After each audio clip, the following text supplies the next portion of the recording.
Stone Age Sex. Hello guys and welcome to this video. This video is going to be about the Stone Age sex. What does that mean? We're trying to answer to the question, why do we want who we want? Okay?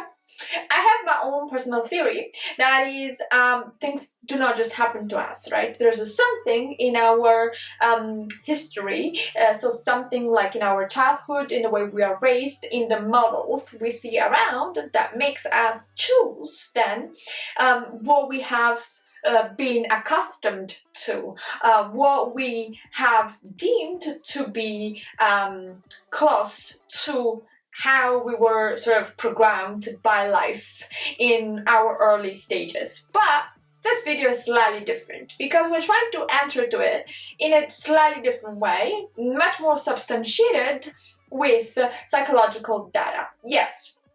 So let's start.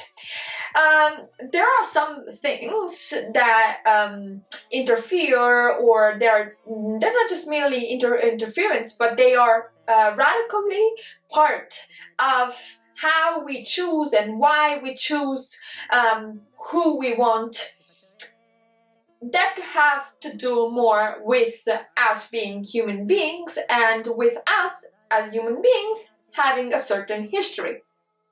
Let me make sense, or let me try at least to make sense of what I've just said. For instance, women like beards. Now, the beard signifies two different things. If it's short, then if it's a stubble, then probably what you have there is a short relationship. Oh, that is how ideally, in a very generalized way, women think of men with a stubble. That they're good only for a short relationship, whereas women prefer for longer relationship men that have more of a beard, more of a fuller, thicker beard. Now, this is because beard has to do with age, with maturity, with industriousness, aggression, and dominance, right? Whereas a man without a beard is much more feminine and therefore much less seen as a man, in the sense of masculinity that sometimes is toxic. But I'm not gonna go there, I'm gonna stick to the topic. And the topic is, in reality, that there's a great difference, a great biological difference between men and women.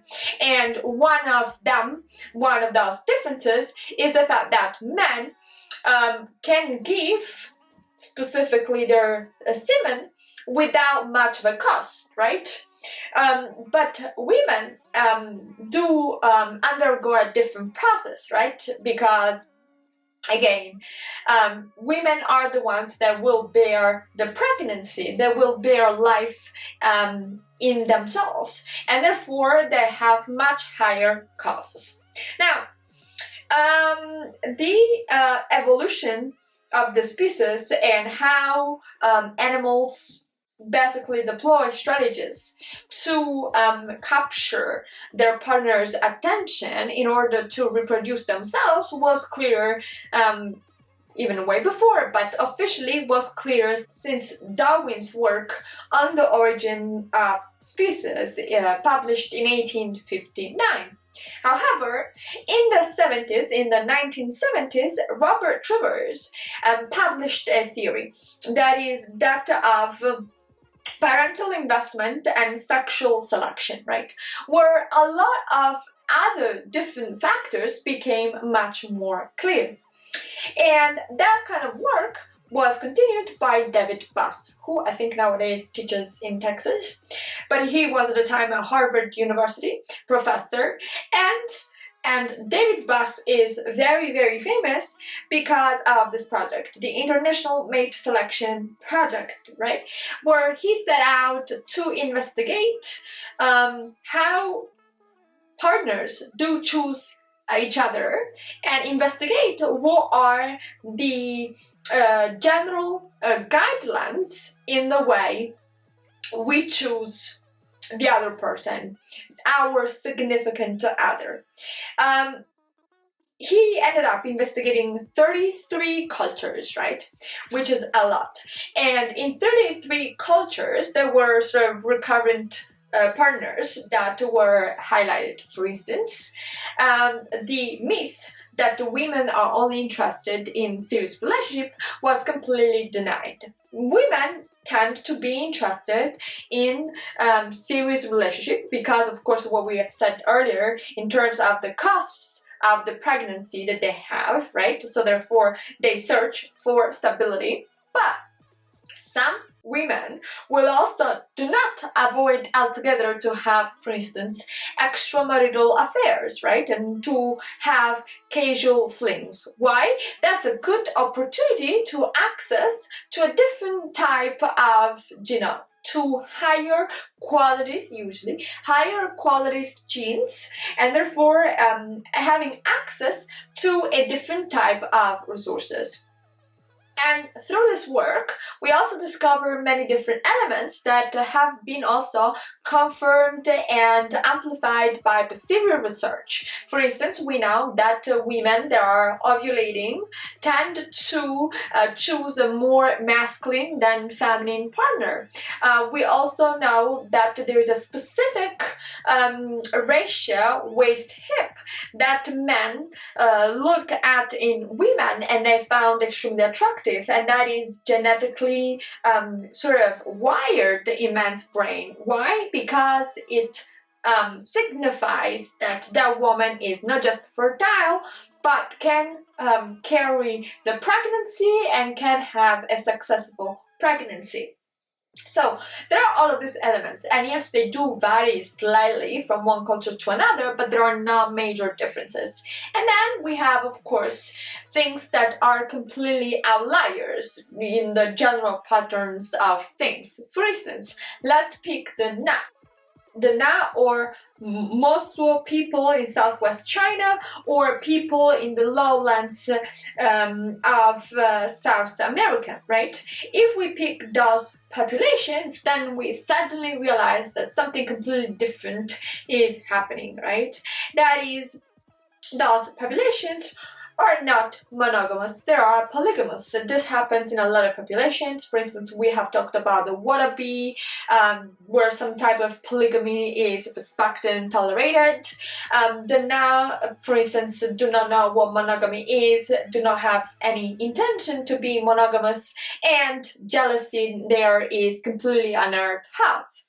And then if we go back and we can watch the other video on polyandry, there's something called partable paternity, whereas that has been investigated by Bickerman at University of Pennsylvania, where you actually realize that some women, or some, I should say, more family structured, are based in a way that women will try with different men to procreate.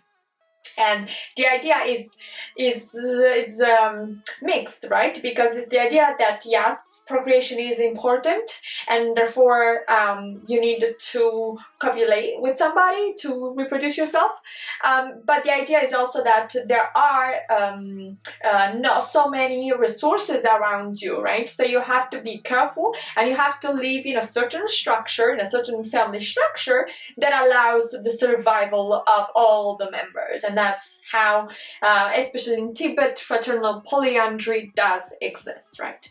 But eventually, we have something that we can call stone age sex. And the reason why we call it like that is because, yes, you might have a preference. You might like a more masculine, for instance, women more attractive like more masculine men, or a less masculine type. For instance, you can like a more of a feminine sort of looking guy.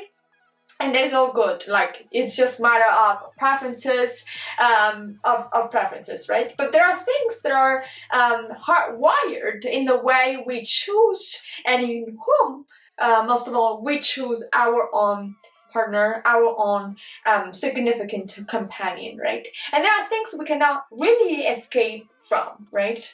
Things that are hardwired in our genetics. Is then this a choice?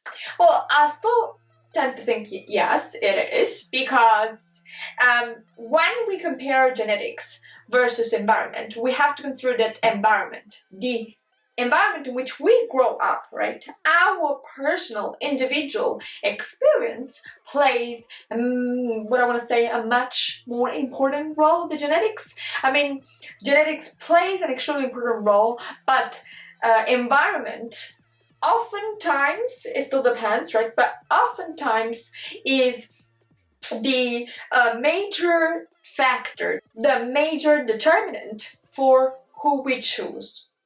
So let's think about this, right? And let's make more wiser choices. But I'm gonna say it's not just about reproduction, though it might be, but it's more about being happy. So that's important for me to keep in mind. With that being said, guys, I hope I have entertained you and I hope you have enjoyed this video. And if you want more, don't forget to like and subscribe. We're gonna talk next time in our next video on a completely different topic. Alright, bye!